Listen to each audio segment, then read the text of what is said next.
Bom dia, primeiro ano do Colégio Lima Carolina de São Manuel. Tudo bem? Vocês estão bem? Estamos chegando aí ao final, da nossa programação, hoje cumprindo a aula 58, que nós dividimos as aulas 57 e 58 em duas partes. Então, cumprindo a aula 58, para terminarmos o estudo de fonética e de fonologia. Então, nós colocamos aqui parte 2. Nós vimos a sílaba, a divisão silábica na última aula, e vimos que, dependendo do número de sílabas, é a classificação. Monossílabo, tônico ou átono, dissílaba, trissílaba, polissílaba. Agora nós vamos ver quanto ao acento tônico. O que é o acento tônico? É qual é a sílaba da palavra que é pronunciada com mais intensidade, com mais força. Então, nós vamos ter numa palavra sílaba tônica, sílaba átona. A átona é aquela que tem menos intensidade na pronúncia, vamos dizer assim, na indicação da voz. Então, eu falo, sílaba tônica é determinada pelo acento tônico. E as que não são tônicas vão ser átonas. Então, cada palavra tem apenas uma sílaba tônica, que é a que é pronunciada mais forte. Então, quando eu falo livro, eu percebo que a sílaba mais forte é a sílaba li. Então, ela é a sílaba tônica. E o vro, que é menos forte, vai ser a sílaba átona. Se eu pego uma palavra como sabedoria, que é polissílaba, mesmo assim ela vai ter uma tônica e todas as demais vão ser átonas. Sabedoria, tônica, ri. Então o sa, o b, o do e o a são chamadas sílabas átonas, tá? Eu coloquei o acentinho ali porque átono não tem acento, senão fica estranho. Vamos por aqui sílaba átona, para não ficar parecendo que é só um sala. Sabedoria. Então não se esqueçam, uma tônica e as demais são átonas. Então isso é importante para eu saber acentuação, para eu saber escansão no verso, vai contar só até a última tônica, descarta-se ou descartam-se as sílabas átonas que vierem depois. Então, saber qual é a pronúncia mais forte faz parte aí do contexto da fonética. Aí, então, elas são classificadas quanto ao acento tônico. Então, nós vamos ter oxítona, quando acento tônico é a última sílaba, como, por exemplo, javali. Está, até, contar, falar, ver. Então, nós vamos ver é monossílabo. Falar. Então, nós vamos... Monossílabo, não existe oxítona monossílabo. Se for uma sílaba só, ele vai se chamar monossílabo tônico, monossílabo átono. Ele não entra nessa classificação de oxítona. Tem muita gente que considera o monossílabo como uma palavra oxítona, porque a tônica é a última. Mas tem que ter pelo menos duas sílabas para você classificar em oxítona. Então, javali, li é a mais forte, oxítona. Paroxítona, a grande maioria das palavras da língua portuguesa são oxítonas. Mundo, livro, sabedoria, certo? Então, a segunda do fim para o começo, penúltima sílaba. E a proparoxítona, rótulo, é a antepenúltima, ou seja, a terceira do fim para o começo, tá certo? Tem gente que se atrapalha com última, penúltima, antepenúltima, então conta assim, oxítona, a primeira do fim para o começo, paroxítona, a segunda do fim para o começo, proparoxítona, a terceira. É o máximo que pode existir. Então, eu não posso pensar, por exemplo, sabedoria, de colocar uma sílaba tônica aqui, por exemplo. Não existe. Ou é oxítona, ou é paroxítona, ou é proparoxítona. Como Como na semana que vem nós vamos estudar acentuação gráfica, então nós vamos estar falando todo o tempo as oxítonas terminadas em, as paroxítonas terminadas em, as proparoxítonas, exatamente o uso desse conceito aqui. Qual é a sílaba tônica? Uma apenas. Todas as demais que sobraram na palavra vão ser classificadas como sílabas átonas, tá? Nós vimos na outra aula os encontros de vogais, ditongos, tritongos e atos. Agora nós vamos ver os encontros de consoantes. Então eles se chamam encontros consonantais. O que é um encontro consonantal? Quando eu tenho duas consoantes juntas na mesma sílaba e as duas são pronunciadas. Então, quando eu falo duas letras que correspondem a dois fonemas, ou seja, as duas letras são pronunciadas. Então, a junção das consoantes com a letra R e com a letra L, por exemplo, em prato, prato. Tanto eu falei o P como eu falei o R, pra. Porque se eu tirar o pá, o P, fica rato. E se eu tirar o R, fica pato. Essa é a certeza que a gente tem de que as duas são pronunciadas. Senão, muda totalmente a palavra. Prato, atleta, atleta, fraco, grátis. Duas letras consoantes, as duas são pronunciadas, é um encontro consonantal. Elas estão na mesma sílaba, é um encontro consonantal perfeito. Alguns gramáticos chamam de encontro consonantal próprio. As duas pronunciadas e as duas na mesma sílaba. Então, na contagem de fonemas, nos encontros consonantais, os dois vão ser fonemas. Então, eu vou ter aqui 1, 2, 3, 4, 5 letras e 1, 2, 3, 4, 5 fonemas, certo? Por quê? Porque todas são pronunciadas. Mas eu posso ter o encontro em sílabas diferentes, participando de sílabas diferentes. Por exemplo, artista. O R com o T acontece em sílabas diferentes. O S com o T acontece em sílabas diferentes. Ritmo. O T com o M acontece em letras diferentes, em sílabas diferentes. Altura. O L com o T acontece em sílabas diferentes. Aí eu vou chamar de encontro consonantal imperfeito ou impróprio. Por quê? Porque eles não participam da mesma sílaba. Fica uma consoante numa sílaba e a outra consoante na outra sílaba. Certo, gente? Então, duas consoantes, as duas pronunciadas, encontro consonantal. Na mesma sílaba, perfeito. Em sílabas diferentes, imperfeito. Certo? Agora nós vamos trocar a lousa para darmos continuidade.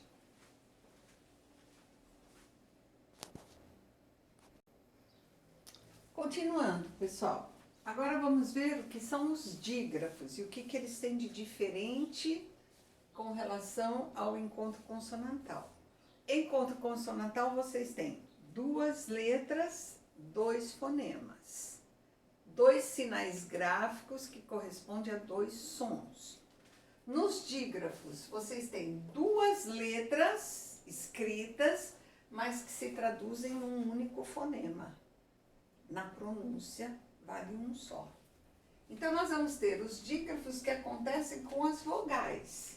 Toda vez que vocês tiverem o som an, em, in, on, não importa se escrito com M ou se escrito com N, porque tudo depende da letra que vier em seguida.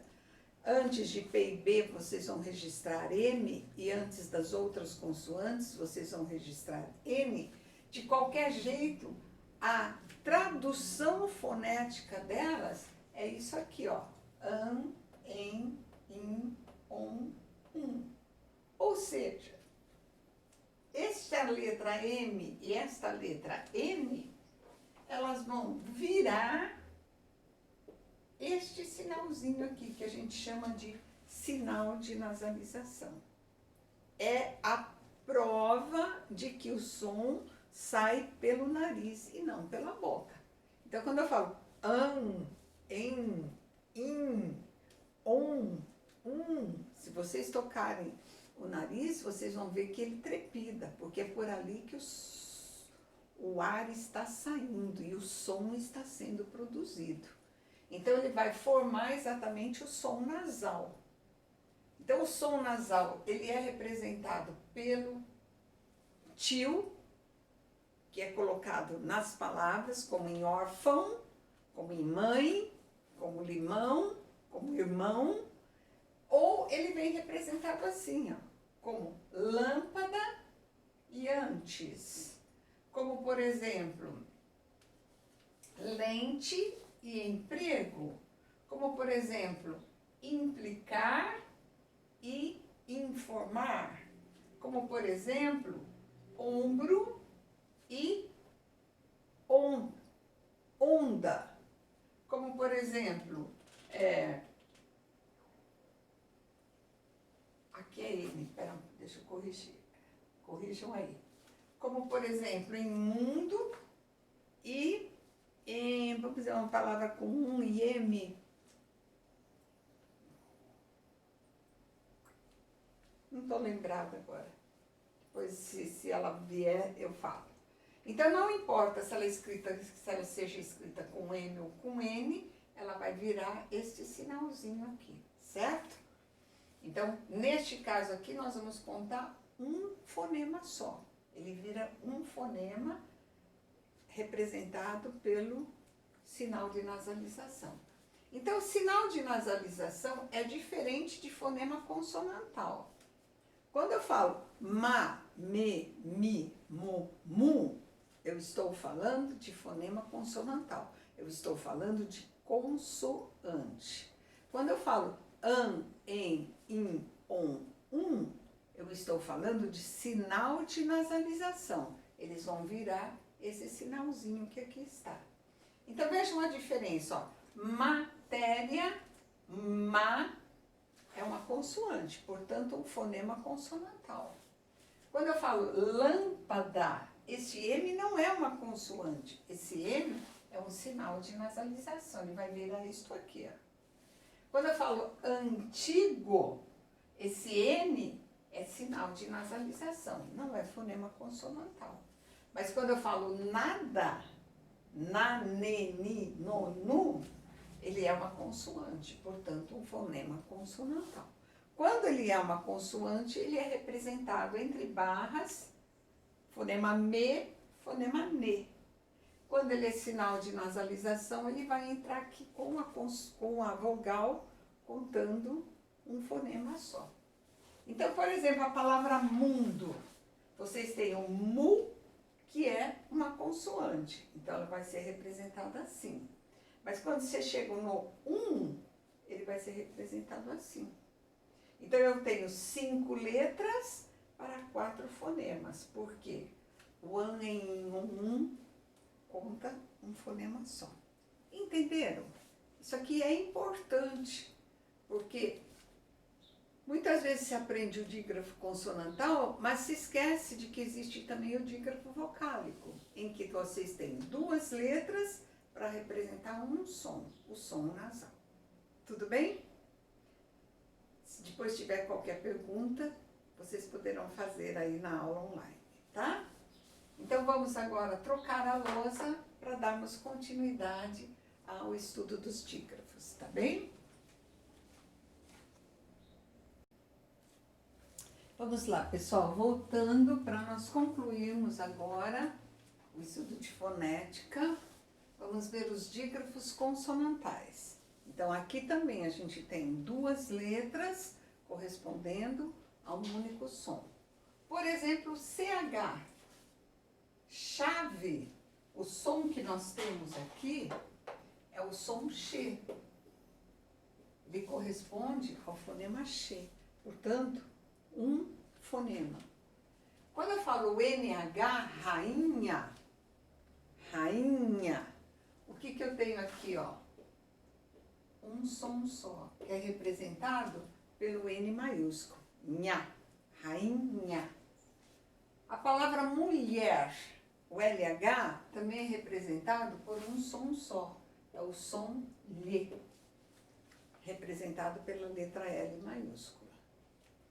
Quando eu falo pássaro, não é porque tem dois S's que eu falo passassaro. Então ele representa um som só, o fonema C. Quando eu falo a palavra carro, os dois R's não são pronunciados carro. Carro é o R forte. O R forte é representado pelo fonema Re. Quando eu falo querido, não é diferente de quando eu falo casa. Que. Então, o que eu tenho aqui? O fonema que vale um fonema só. Quando eu falo foguete, não é diferente do G de gato, de gota, G, G, Gi, Go, Gu. Então, nós vamos ter aqui o G representado pelo fonema G. Quando eu falo exceder, é a mesma coisa, é o fonema C. Quando eu falo nascer, também é o fonema C. Quando eu falo nasço, é o fonema C. Ou seja, por que eles são dígrafos? Porque na pronúncia eles valem um só. Não falo duas vezes a letra, tá certo? Então, todos esses dígrafos consonantais, eles contam um único fonema na hora que a gente vai fazer a leitura de letras e fonemas, tá? Então, vocês fizeram esse exercício a semana passada e eu percebi que vocês erraram porque, vamos dizer assim, talvez essa noção dos dígrafos ainda não tivesse bem resolvida na cabeça de vocês. Duas letras que representem um único fonema, eu conto um fonema só. E aquilo caracteriza o dígrafo, que pode acontecer na vogal, nhan, em, ou nas consoantes. O X, o Nhe, o Lhe, o C, o Re, o Que, o Gue, o fonema C, que pode vir representado de 3, 4 formas diferentes. Certo, pessoal? Então, quando eu falo guerra, o Gue aqui, ele vai valer o fonema Gue.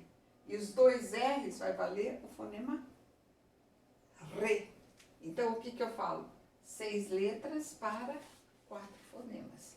A gente representa o R maiúsculo, o R forte, carro. E o R minúsculo, o R fraco, querido, caro, amigo, por exemplo.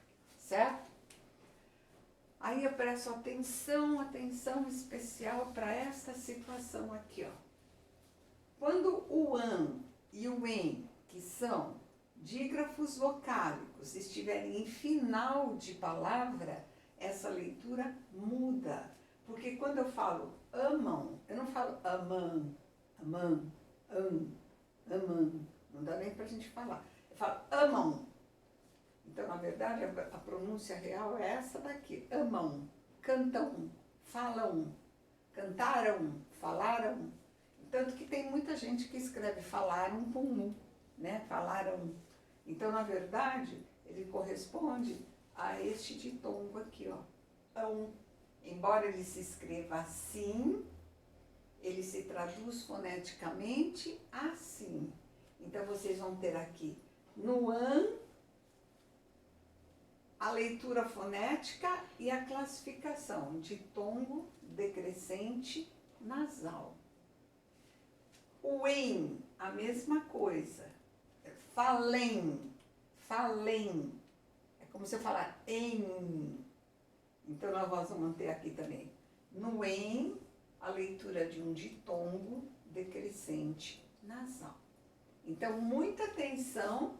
No meio da palavra, ele é um dígrafo vocálico como os outros. Mas em final de palavra, tanto o an quanto o en, eles vão ser traduzidos assim. E eles vão se classificar como um ditongo decrescente nasal. Certo, pessoal?